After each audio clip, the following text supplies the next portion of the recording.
In touch doctor Charles Stanley के साथ दुनिया भर में सुसमाचार साझा करते हुए। एक बार मैं बैंक से कैश ले रही थी और अगले ही पल मुझे पता चला कि मेरा सारा पैसा चला गया है। इस तरह से मैंने अपने बेटे की नशे की लत के बारे में जाना।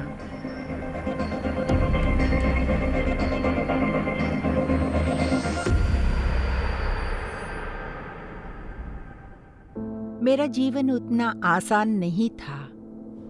मेरे पिता बहुत ही अत्याचार करते थे। हर दिन कष्ट से भरा रहता था। इसलिए जब मेरा बेटा पैदा हुआ था, मैंने तय किया कि वो इस तरह के कष्ट से होकर नहीं जाएगा। यही कारण था कि मैंने उसे सब कुछ दिया। मैंने सोचा कि यही मेरे बेटे से प्यार करने का तरीका है, परंतु नहीं था। इस बीच वो नशे के लत में पड़ गया।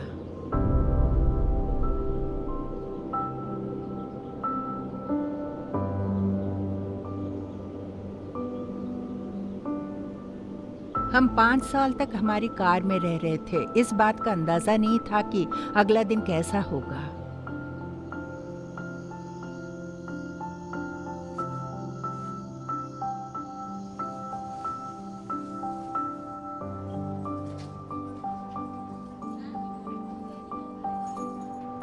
हम जीवित रहने के लिए दूसरों की उदारता पर निर्भर थे।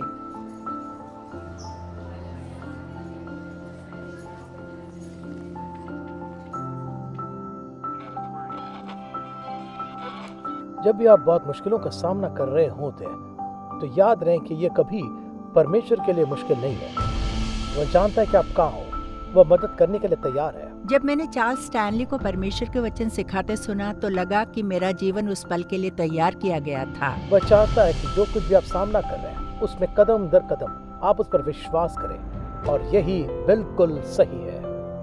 मैंने हर तरह से अपने बेटे को मुझसे बेहतर एक जीवन देने की कोशिश की, लेकिन मैं इसे मसीह के बिना कर रही थी। मुझे लगा कि वो ड्रग्स से दूर हो गया है और हम घर वापस जा रहे थे और उसने मीडियम के साइन बोर्ड पर जा टकराया। मैं पकड़ी रही और इससे मैं खिड़की से बाहर नहीं गई। और वो कमरे में आया और वो अपने घुटनों के बल गिर गया और वो रोने लगा और उसने कहा, माँ, मैं तुम्हें मार डालने वाला था। इस बात ने उसे बदल दिया। यही उसका वेकअप कॉल था।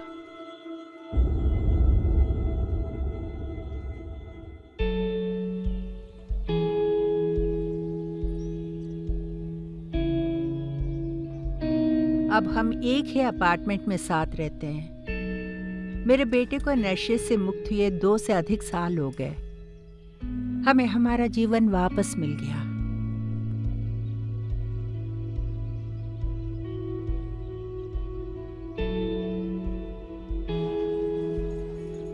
मैं मेरे जैसे जरूरतमंद लोगों को मदद करना चाहती हूँ।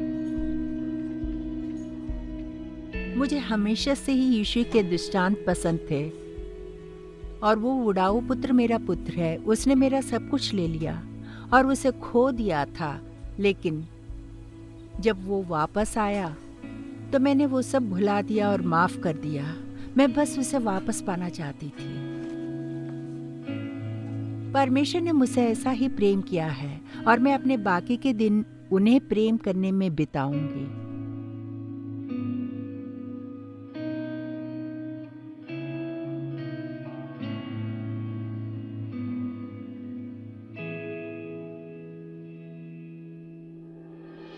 इन टच पर अगला, परमेश्वर की इच्छा की ओर कठिन राह।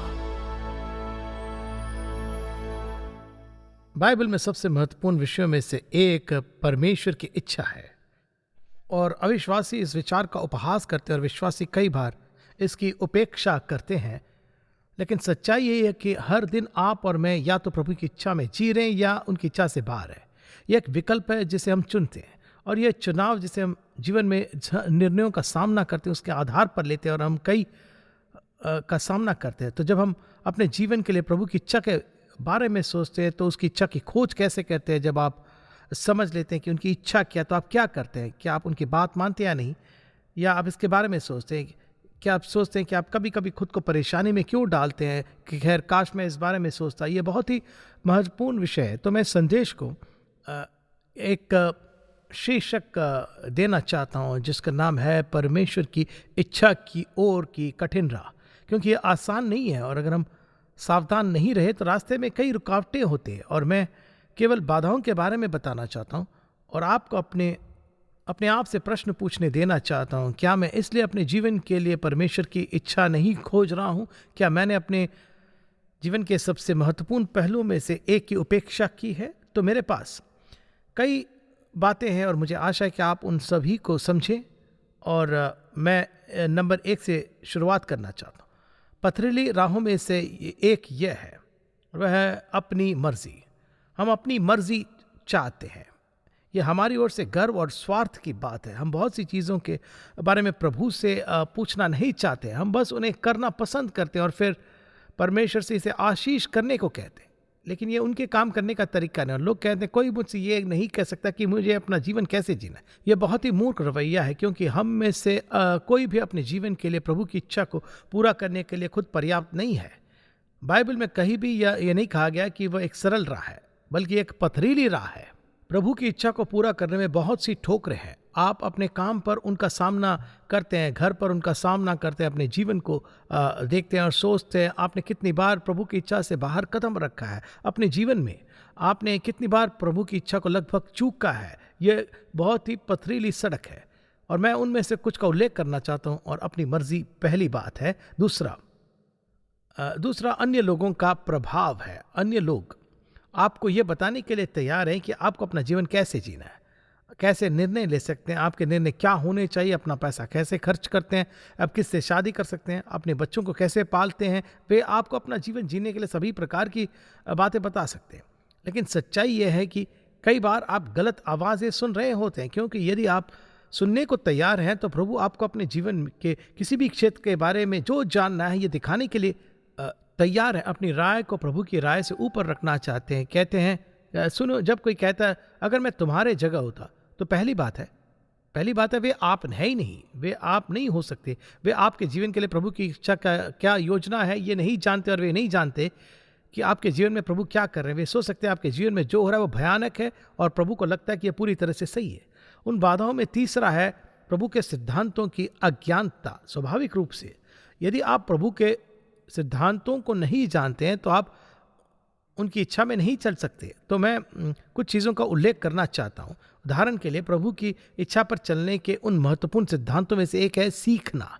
देखिए, परमेश्वर के समय की प्रतीक्षा करना सीखना है। मसीही जीवन जीने में प्रभु का समय का एक प्रमुख मुद्दा है। और फिर दूसरी बात यह है कि प्रभु पर भरोसा करना सीखना है, सभी परिणामों को उस पर छोड़ देना, जो कि दुनिया के लिए एक अनोखा विचार है। प्रभु पर भरोसा करके परिणामों को छोड़ देने का क्या मतलब है? यही तो विश्वास है। हम अक्सर मुश्किल रास्ते पर चलते हैं। प्रभु की इच्छा कभी भी आसान नहीं होता। हम जीवन में बाधाओं का सामना करते हैं, लेकिन हम उसकी आज्ञाकारिता की दिशा में आगे बढ़ते रहते हैं। और फिर उन सिद्धांतों में से यह एक है कि प्रभु हमारी कभी आवश्यकताओं की पूर्ति करेगा। ज़्यादातर लोग इसे नहीं मानते। उन्हें लगता है कि उन्हें ही आपूर्ति करनी होगी। नहीं, जब हम प्रभु की इच्छा में चल रहे होते हैं तो प्रभु हमारी सभी ज़रूरतों को पूर्ति करता है। हमारे पास ये सब कुछ होगा जो हमें ज़रूरत है। और फिर अन्य बाधाओं में से एक हमारे जीवन में पाप है। अब आप इन 4 चीज़ों को लिख लेना चाहेंगे, क्योंकि यही तो बात है। सबसे जो पहले है, ये पाप हमारे कानों को परमेश्वर की आवाज़ सुनने से रोक देता है। जब आप उनकी अवज्ञा करना चुनते हैं तो आप उनको उतनी स्पष्ट रूप से नहीं सुनते जितना वो आपको दिखाना चाहता है और आपके हृदय से बात करना चाहता है। और दूसरा बात जो है वो तथ्य यहाँ यह है कि हमारी आँखों को परमेश्वर के दर्शन देखने के लिए अंधा कर देता है। हम प्रभु की इच्छा को नहीं जानते। जीवन में जानबूझकर किया गया पाप हमारी आँखों को परमेश्वर की दृष्टि से अंधा करता है और वह हमारे जीवन में क्या कर रहा है। और स्वाभाविक रूप से आप अपने जीवन में के बारे में खुश नहीं होते हैं यदि आप ये नहीं जानते कि आप किस ओर जा रहे हैं। तीसरी बात है, यह हमारे हृदय को परमेश्वर के प्रति, हमारी जागरूकता के प्रति कठोर करता है। प्रभु की अवज्ञा हमेशा आपके हृदय को कठोर करता है। यही कारण है कि लोग रास्ते में ठोकर खाते हैं, क्योंकि वे पाप को अपने जीवन में आने देते हैं कि ध्यान हटा दे, और उनके आगे प्रभु का सबसे अच्छी योजना होता है, वे भटक जाते हैं क्योंकि उनके जीवन में पाप को आने देते हैं। और फिर कितनी बार मैंने लोगों की ये कहते सुना, मैं नहीं चाहता, मुझे समझ में नहीं आता कि परमेश्वर मेरे साथ ऐसा क्यों करते हैं। नहीं, बात यह है कि आप उनके साथ ऐसा व्यवहार कर रहे हैं, आप उनकी बात नहीं सुन रहे, उनकी बातें मान नहीं रहे, चीज़ें ठीक नहीं रह रही। परमेश्वर के वचन में ऐसा कोई वादा नहीं है जो कि आपके पाप, आपकी अवज्ञा और उसके प्रति आपकी उदासीनता को आशीष दें। जीवन बस ऐसा नहीं है। और फिर पाप हमारे ज्ञान को परमेश्वर के वचन के प्रति सुस्त करता है। जब लोग कहते हैं मैं प्रभु का वचन पढ़ता हूँ, वह मुझसे कुछ नहीं बात करता है, ऐसा इसलिए क्योंकि आप प्रभु की अवज्ञा में जी रहे हैं, उनकी बात नहीं सुन रहे हैं, आपने अपना मन बना लिया। और जब आप इस बारे में सोचते हैं तो होता क्या है, उनके लिए मेरे कान बहरे हो जाते हैं, मेरी आंखें उनको देखने के लिए अंधे हो जाते हैं, मेरे हृदय उनके प्रति कठोर हो जाते हैं और मेरा ज्ञान उनके प्रति मंद होता है, मैं संकट में होता हूँ। और जब आप प्रभु की इच्छा से बाहर होते हैं तो ऐसा होता है, आपको लगता है कि कुछ ठीक नहीं है। आपको आश्चर्य होता है, क्यों? कहीं और मत देखो, अपने जीवन में क्या हो रहा है ये देखने के लिए अपने दिल के भीतर देखो, क्या मैं वाकई में परमेश्वर की इच्छा को जानना और उस पर चलना चाहता हूं कि नहीं। और फिर रास्ते में आने वाली बाधाओं में से एक है संदेह, क्योंकि मसीही जीवन जीना आसान बात नहीं है, इसमें संदेह आना आसान है। और जब हम परमेश्वर पर संदेह करते हैं तो होता क्या है, हम गलत निर्णय लेते हैं। तो अगर मुझे उन पर संदेह होता है तो मैं किस पर संदेह कर रहा हूँ? मुझे संदेह हो रहा है, चलो देखिए, सोचते हैं एक पल के लिए कि अगर मैं परमेश्वर पर संदेह कर रहा हूँ तो मैं किस पर कर रहा हूँ? मुझे संदेह कि परमेश्वर के पास व्यक्तिगत रूप से मेरे लिए एक इच्छा है, उनकी कुछ सामान्य इच्छा हो सकती है, लेकिन मेरे लिए व्यक्तिगत रूप से नहीं।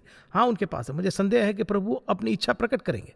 हमें उन पर संदेह होता है क्योंकि हमारे पास तथ्य नहीं होते। तथ्य है कि परमेश्वर हमें से प्रत्येक से व्यक्तिगत रूप से प्रेम करता है, उसके पास हमारे जीवन के लिए योजना है, वो हमें इस योजना के माध्यम से ले जाएंगे, हमारी ज़रूरतों को प्रदान करेंगे। कठिनाई, मुश्किलें और दर्द और पीड़ा और हानि होगी, और अगर मैं इसके स्रोत को पहचानूं तो इन सब को प्रभु हमारे अच्छे के लिए बदल देंगे।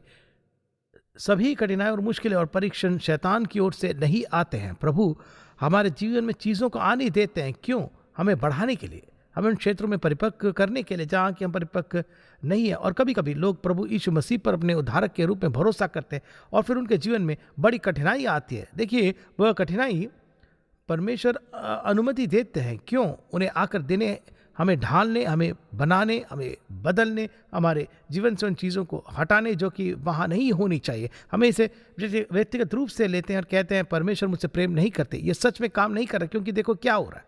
प्रेरित पौलुस को देखें, शास्त्र के सभी प्रमुख पात्रों को देखें, उन कठिनाइयों के बारे में सोचे जिनसे वे गुजरे। इन सब का उपयोग परमेश्वर ने किस लिए किया? अपने उद्देश्य को पूरा करने के लिए, और पुरुषों और महिलाओं को ईश्वरीय बनाने और ढालने के लिए। और याद रखिए, यही हमेशा प्रभु का लक्ष्य है। उनका लक्ष्य को प्रसन्न करना नहीं है, हमें वह सब कुछ देना नहीं है जो कि हम चाहते हैं। उनका लक्ष्य हमें मसीह की समानता के समान बनाना है। तो जब संदेह होता है तो संदेह आमतौर पर हमें गलत दिशा में ले जाता है। तो अपने आप से पूछें, जितना कि आप अपने जीवन को जानते हैं, क्या मसीह की आज्ञाकारिता का जीवन जी रहे? आपके पास वह काम है जो कि उसने आपको दिया है। आप एक विश्वासी की तरह कपड़े पहनते हैं, आप अपना पैसा एक विश्वासी की तरह खर्च करते हैं।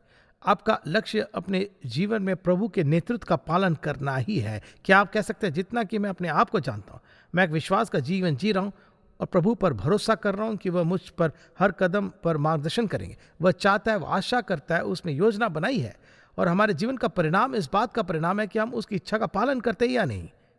यह आसान नहीं है, क्योंकि बहुत सारी बाधाएं हैं, और मैं यही तो कर रहा हूँ। मैं बस सूची बना रहा हूँ, और उनमें से एक है अयोग्यता की भावना।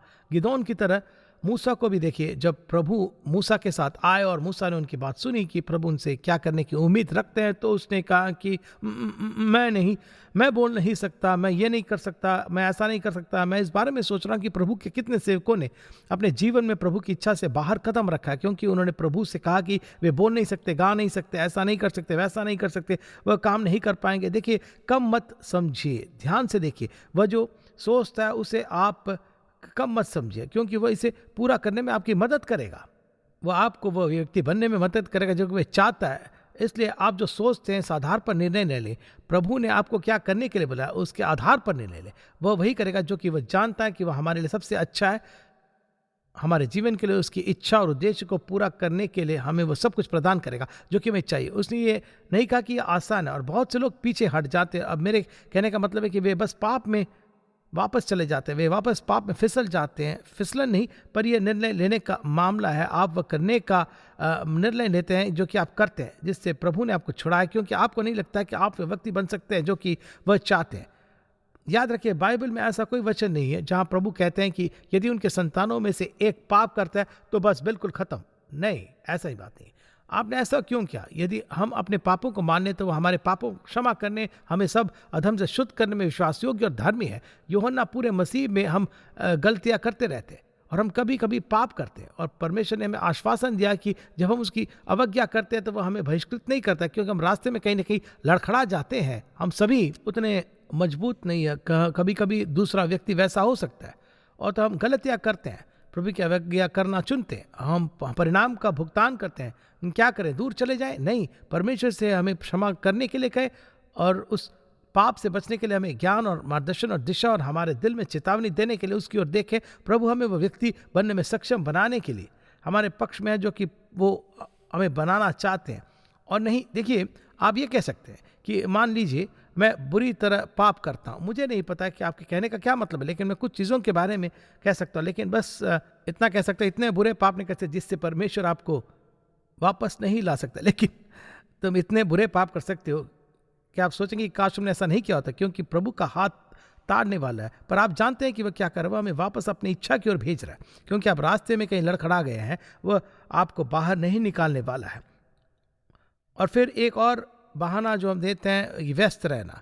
पता है, मैं अभी इतना व्यस्त हूँ कि मेरे पास चर्च जाने का समय नहीं है। मैं इतना व्यस्त हूँ कि मेरे पास बाइबल पढ़ने का समय नहीं है। मैं बहुत व्यस्त हूँ। मैं फुसफुसाते हुए सोने जाता हूँ। मैं प्रार्थना फुसफुसाते जाता हूँ।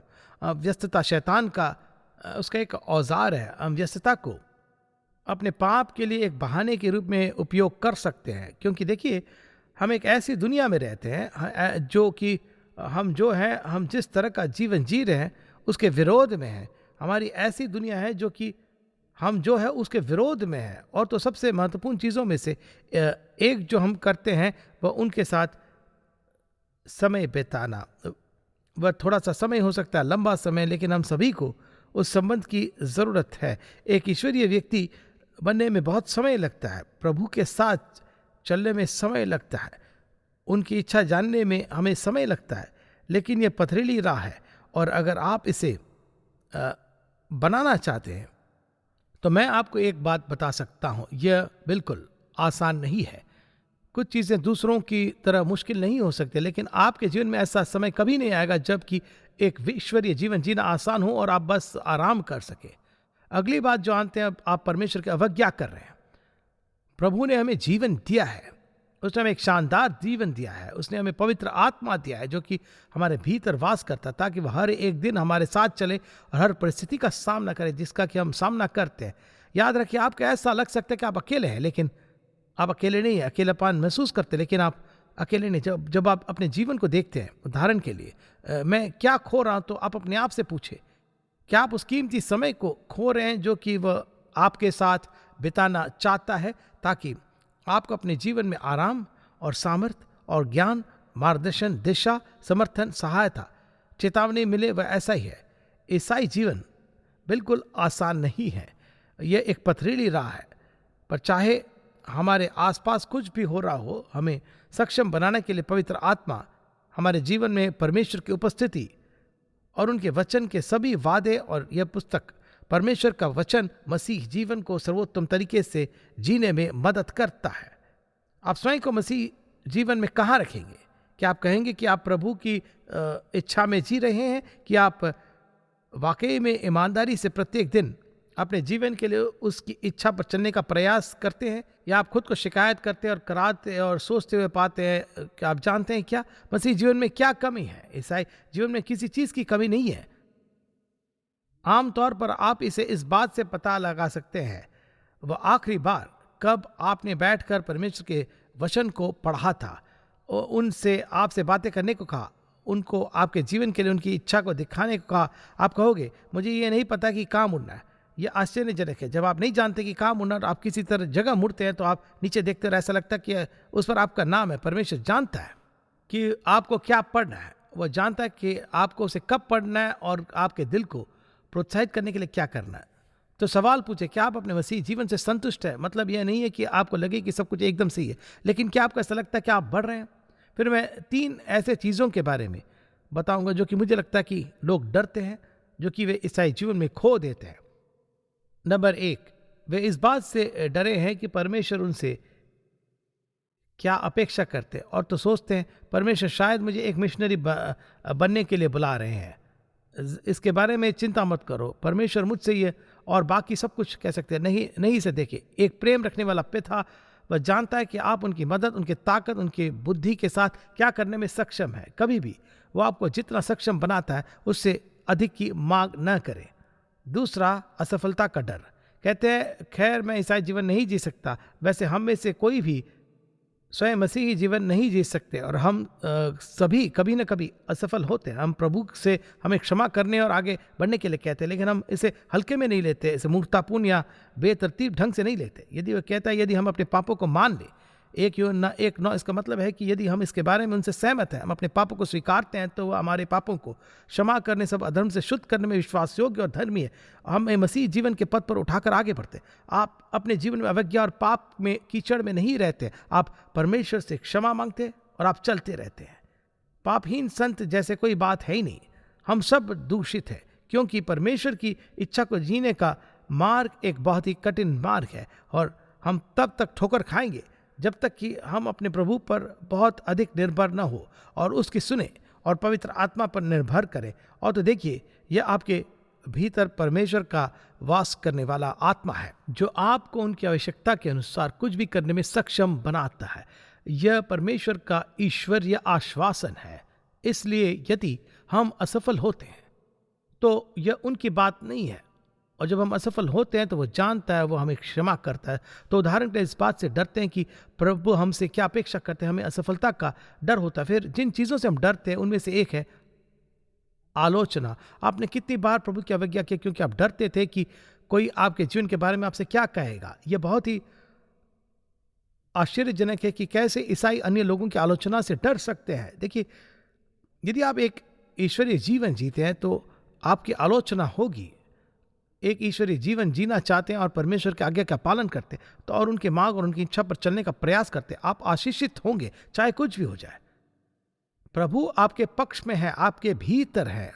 प्रभु आपकी मदद करने, आपको सक्षम बनाने, सुसज्जित करने, आपको एक ईश्वरीय जीवन जीने के लिए आवश्यक सामर्थ और ज्ञान और मार्गदर्शन प्रदान करेगा। क्योंकि जब आप ईश्वरीय जीवन जी रहे होते हैं तो हम सब और ज्यादा चमकते हैं। तो चलिए एक आसान सा सवाल पूछता हूं। जैसा कि आप अपने जीवन में देखते हैं, यह किसी और का नहीं बल्कि आपका है। आज सुबह आपके दिमाग में जो चला वो कोई और नहीं पढ़ सकता। क्या आप कहेंगे कि आप अपने जीवन के लिए प्रभु की इच्छा पर चल रहे हैं? अब मैंने ये नहीं कहा कि आप कभी पाप नहीं किया, ये नहीं कहा कि आप कभी लड़खड़ाते नहीं, ये नहीं कहा कि आप कभी गलती नहीं करेंगे, ये नहीं कहा कि आपको ऐसा करना है। दूसरे शब्दों में, क्या आप अपने जीवन के बारे में कह सकते हैं कि आप प्रभु की इच्छा पर चल रहे हो? नहीं, अतीत नहीं, आप जो करने वाले वह नहीं, लेकिन क्या आप जितना जानते हैं कि आप अपने जीवन में उनकी इच्छा में चल रहे हैं? आपके जीवन में ऐसे समय आएंगे जब अन्य समयों की तुलना में आज्ञाकारी होना आसान होगा। ऐसे समय होंगे जब आपके लिए प्रभु के प्रति आज्ञाकारी होना बहुत कठिन होगा, क्योंकि जिन परिस्थितियों में आप है वो शायद आपने नहीं, किसी और ने उस चीज को किया होगा। सबसे जो सुरक्षित जगह प्रभु की इच्छा में होना ही है। आपके सिवा कोई और आपको वहां रख भी नहीं सकता। आप कहें मैं वहां कैसे पहुंचूं? आप परमेश्वर से आपके पापों को क्षमा करने के लिए कहे, बात करें, मैं चाहता हूं कि आप मेरे जीवन पर राज करें, जीवन का मार्गदर्शन करें, मुझे रास्ता दिखाएं, और प्रभु आपकी सहायता और सामर्थ्य और पवित्र आत्मा के सामर्थ्य से मैं आपका अनुसरण करने की पूरी कोशिश करूंगा। आप कभी भी उनसे ये वादा नहीं कर सकते कि आप फिर कभी पाप नहीं करेंगे, उनसे पूर्णता का वादा नहीं कर सकते, उनके वादा नहीं कर सकते आप हमेशा सही करेंगे, लेकिन आप कह सकते हैं प्रभु ये रहा मेरा जीवन, ये मेरे दिल की इच्छा, मैं पवित्र आत्मा पर भरोसा करूंगा जिसे आपने मेरे भीतर रखा है, और मुझे आपकी आज्ञाकारी होने की सामर्थ और ताकत का वादा किया है। क्या यही आपकी प्रार्थना है? पिता परमेश्वर, धन्यवाद, धन्यवाद, अनुग्रह के लिए धन्यवाद। शुक्रिया कि आप समझते हैं कि हम कौन हैं, कहाँ हैं, हम जहाँ हैं वहाँ क्यों हैं। किसी भी समय हमारे जीवन में कदम रखने की आपकी इच्छा के लिए धन्यवाद। हमारे पापों के लिए क्षमा करें, शुद्ध करें, हमें फिर से खड़ा करें और हमें अपनी इच्छा के केंद्र में ले चलें। आपने आज सुबह हमें से हर एक से बात की है, और मैं उस व्यक्ति के लिए प्रार्थना करता हूं जो आज यहाँ आए हैं और वे आपकी इच्छा के बारे में कुछ भी नहीं जानते हैं, जिसने कभी ये नहीं सोचा कि आपको उनके जीवन में व्यक्तिगत रुचि है और वे आज आपको अपना जीवन समर्पित करें। हमसे प्रेम रखने के लिए धन्यवाद पिता परमेश्वर। धन्यवाद कि आप कभी भी हम पर हार नहीं मानेंगे, और आपको धन्यवाद कि जिस क्षण हम इस जीवन से अगले जीवन में जाते हैं वहां आप होंगे, क्योंकि आपने कहा है मैं तुम्हें कभी नहीं छोड़ूंगा और न ही त्यागूंगा। तो दोस्तों, आज के दिन सुबह हम हालेलुया कहेंगे यीशु के नाम में, आमीन। यदि आज के प्रोग्राम से आपने आशीष पाई है तो लॉग कीजिए intouch.org पर। इन टच पूरे संसार में लोगों को परमेश्वर के साथ में बढ़ने वाले संबंध में बनाता है और लोकल चर्च को बल देता है। ये प्रोग्राम इन टच सेवकाई के द्वारा प्रस्तुत किया गया है। ये परमेश्वर के अनुग्रह से और आपकी प्रार्थना और भेंटों के द्वारा ही संभव हो सका है।